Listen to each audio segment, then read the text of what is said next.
After the Fukushima nuclear disaster, more than 25,000 hectares of farmland were affected by radiation.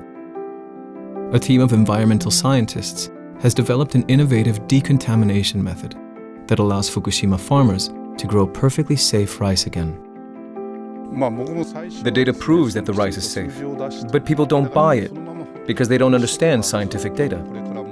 To help them understand, we created a book made out of rice straw grown on the decontaminated fields in Fukushima.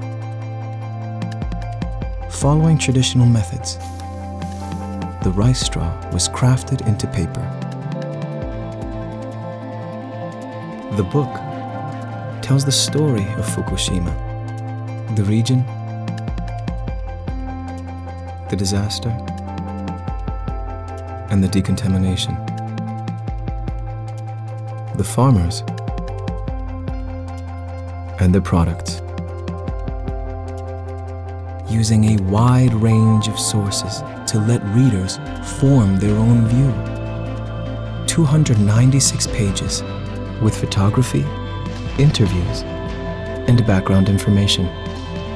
But most of all, data turned into understanding, manifested in paper. Made in Fukushima, a book to help people understand with their eyes and hands.